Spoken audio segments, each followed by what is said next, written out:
ng bayan, maasahan anumang panahon. Magandang araw po sa ating lahat, narito ang update sa lagay ng panahon ngayong araw ng Sabado, September 28, 2024. Sa kasalukuyan ay dalawang bagyo ang ating minomonitor sa loob at labas ng ating area of responsibility. Unahin natin si bagyong JB o Tropical Storm JB na nasa labas ng ating PAR. Huli itong namataan ng Pag-asa sa layong 2,405 kilometers silangan ng extreme northern Luzon.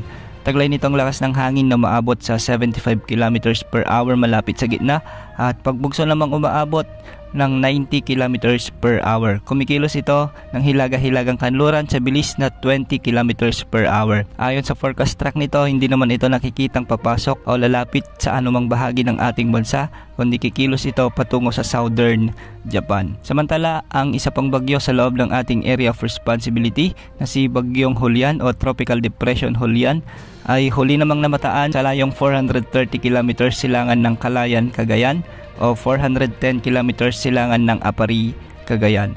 Taglay nito ngayon ang lakas ng hangin na umaabot sa 55 kilometers per hour malapit sa gitna at pagbugso namang umaabot sa 70 kilometers per hour. Kumikilos ito ng patimog sa bilis na 10 kilometers per hour. Makikita nga sa ating satellite animations na nakakaapekto na ang mga kaulapan ni bagyong Julian sa ating bansa. Dahil nga dito, asahan ang mga pag-ulan dulot ng bagyo at mga pagbugso ng hangin sa bahagi ng Cagayan kasama ng Babuyan Islands. Hindi po inaalis ang posibilidad ng mga biglang pagbaha o pagguho ng lupa, lalo na kung may mga katamtaman hanggang sa kung minsan ay malalakas at matitinding pag-ulan. Samantala, dahil pa rin kay Tropical Depression Julian, makakaranas naman ng maulap na kalangitan na may mga kalat-kalat na pag-ulan at pagkidlat-pagkulog ang bahagi ng Ilocos Norte, Ilocos Sur, Abra, Apayao, Kalinga, Mountain Province, Ifugao, Batanes at Isabela. Ang mga lugar na ito ay pinapayuhan ding maging alerto sa mga posibilidad ng biglang pagbaha o pagguho ng lupa, lalo na kung may mga katamtaman at kung minsan ay malalakas na pagbuhos ng ulan. Samantala sa Metro Manila at nalalabing bahagi naman ng ating bansa, ang iiral naman ay mga localized thunderstorms. Posible ang bahagyang maulap hanggang sa maulap na kalangitan na may mga kalat-kalat na pagulan at pagkidlat-pagkulog, kaya hindi rin inaalis ang mga biglang pagbaha at pagguho ng lupa, lalo na kung may mga severe thunderstorms. Balik tayo kay bagyong Julian.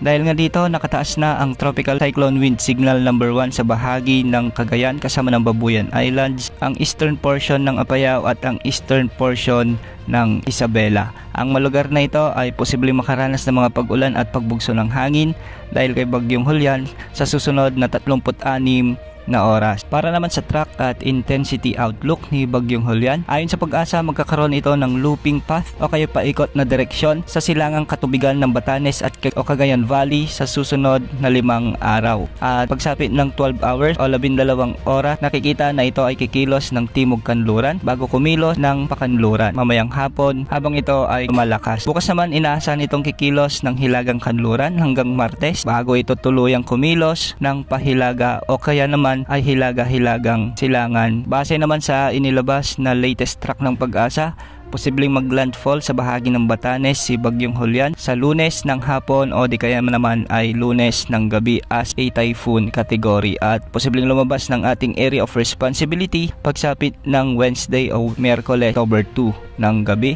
o di kaya naman ay umaga ng Huwebes. Magpapatuloy ang paglakas ni bagyong Julian sa mga susunod na araw at posibleng mamayang gabi ay maging tropical storm na ito. Hindi rin inaalis ang posibilidad na ito ay lumakas bilang super typhoon, kaya manatiling umantabay sa mga susunod na updates na ating ilalabas. Samantala, hindi naman inaasang hahatak ito ng habagat sa mga susunod na araw. Yan ang update sa lagay ng panahon. Ito pong weather update ng bayan, maasahan anumang panahon.